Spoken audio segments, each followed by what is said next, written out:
Assalamualaikum warahmatullahi wabarakatuh. Kita lanjut lagi mulai ke materi berikutnya. Jadi, mungkin di EMS ini mengenai sensor-sensor yang saya jelaskan itu yang hanya tidak terlalu mendalam tentang cara pemeriksaan dan lain sebagainya, tapi lebih ke kenapa sensor ini dibutuhkan oleh ECU, kenapa data ini dibutuhkan oleh ECU. Nah, yang berhubungan jelas dengan pengambilan keputusan untuk ECU sendiri, bahwa ini harus data ini harus didapat untuk menentukan ECU mengirim sinyal ke aktuator. Nah, lanjut ke sensor berikutnya, yaitu sensor CKP atau CMP atau Crankcase Position Sensor atau Camshaft Position Sensor. Intinya dari sensor ini untuk mendeteksi posisi, lebih tepatnya itu posisi piston. Gerak piston itu gerak hisap atau gerak kompresi, gerak usaha atau gerak buang. Ini yang perlu didapatkan oleh ECU datanya.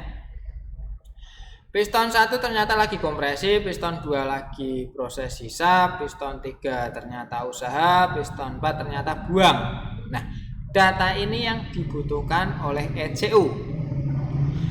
Makanya ECU menaruh, atau bukan ECU menaruh deh, makanya ditempatkan sensor-sensor yang bisa membaca posisi tersebut. Oke, langsung kita bahas saja satu persatu. Yang pertama ada sensor CKP dan CMP, Crankcase Position Sensor dan Camshaft Position Sensor. Ini awalnya CKP, karena teknologi semakin meningkat, ada teknologi VTEC, ada variabel dua-duanya, ada timing yang berubah, VTI, camnya durasinya berubah, tinggi knob-nya berubah. Lah, perubahan itu juga perlu dideteksi oleh ECU. Makanya ECU menempatkan CKP untuk lebih ke posisi piston, CMP lebih ke posisi noken as. Untuk mengontrol dua-duanya ini harus sinkron. Oke, kita lanjut lagi. CKP sensor memberikan informasi ke ECU tentang kecepatan putaran mesin, timing pengapian, posisi piston, kondisi hisap, buang, kompresi, dan lain sebagainya. Sedangkan CMP, camshaft, silinder 1 sedang berada pada top, kompresi pada hubungan VTEC, bacaan CM juga akan mempengaruhi kerja dari VTI. Nah, seperti itulah intinya. Untuk mengetahui RPM mesin. Nah, itu yang salah satu pokoknya. RPM mesin sekian. RPM mesin semakin berat. RPM mesin menurun. RPM mesin naik turun. Nah, itu bisa dideteksi oleh CKP dan CMP. Cuman dari keduanya ini terserah ECU, dia memposisikan CKP sebagai pembaca apa, CMP sebagai pembacaan apa, itu tiap ECU berbeda-beda. Ada yang hanya CMP itu untuk pembacaan cam masih posisi ini, cam masih posisi low, menggunakan cam low atau menggunakan cam hack atau menggunakan VVT aktif, atau timingnya menggunakan timing yang dimajukan atau dimundurkan, itu harus dideteksi. Atau juga sekaligus CMP itu untuk mendeteksi top kompresi 1, top kompresi 2, dan lain sebagainya.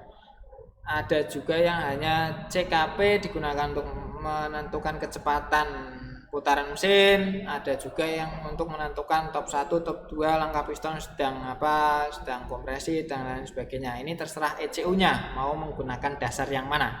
Intinya sama, karena crank dengan cam itu perputarannya sebanding atau sama, harus satu siklus harus sama.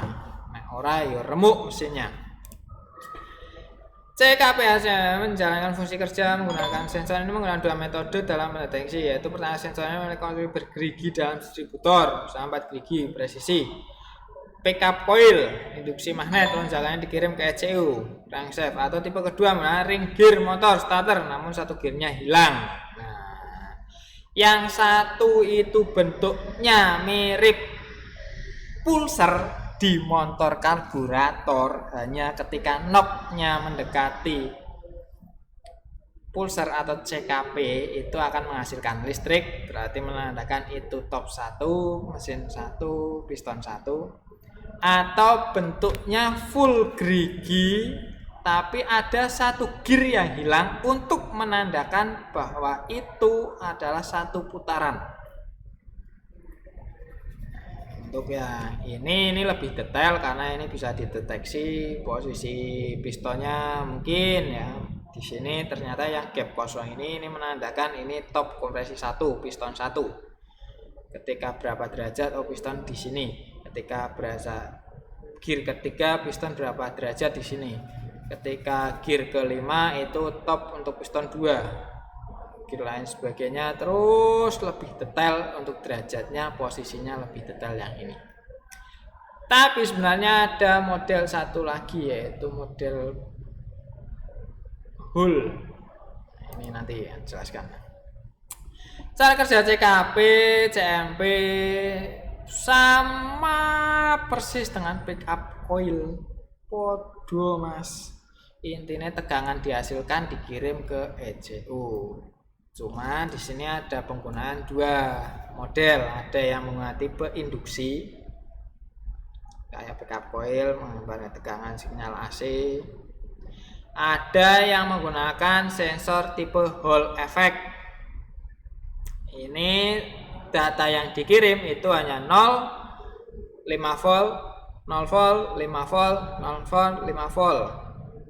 Jelas ya, jadi tegangannya putus, nyambung putus, nyambung putus. Nah, ini disebut biasanya input digital, data digital karena hanya 01010101 atau 1010. Kalau yang ini data analog karena bisa minus, positif, main, positif, main, positif, main, ini AC. Nah, ini yang bedanya di sini untuk penggunaan data ini. Sensor yang digunakan yang data induksi atau Hall effect. Yang perlu kalian perhatikan, walaupun bentuknya mirip tapi hasilnya berbeda. Oke, jelas ya. Data ini yang diambil ECU 101010 berarti berputar. Ketika kosong 0000. Nah, ketika ada gear lagi 101010 gear kosong 0000. Kalau induksi yang ini berarti naik turun naik turun naik turun, loss sinyal nggak ada, terus ada lagi sinyal, ada listriknya lagi. Pas gear yang kosong listriknya hilang, nanti timbul lagi. Sama mas, kalau yang ini tekanannya berubah, tegangannya dari 0 volt, 1 volt, 5 volt, turun 3 volt, 0 volt, minus, dan lain sebagainya. Nah, mungkin kenapa ya, peranan penting apa oleh CKP atau CMP itu untuk ECU? Jelas sangat penting sebagai yang paling utama itu untuk mendeteksi posisi piston dan ya mungkin kecepatan, bonusnya kecepatan piston atau kecepatan putaran mesin. Tapi yang lebih fokusnya itu posisi piston di mana. Karena dengan posisi piston di mana dia tahu kapan harus pengapian, kapan harus menginjeksikan mesin, menginjeksikan bahan bakar, apakah pengapian harus dimajukan, diturunkan, injeksinya dimajukan, diturunkan, itu berdasarkan CKP dan CMP. Kapan timing waktunya yang lebih tepat. Oke. Nah, sekian dulu untuk CKP CMP dan peranan di EMS. Terima kasih. Assalamualaikum warahmatullahi wabarakatuh.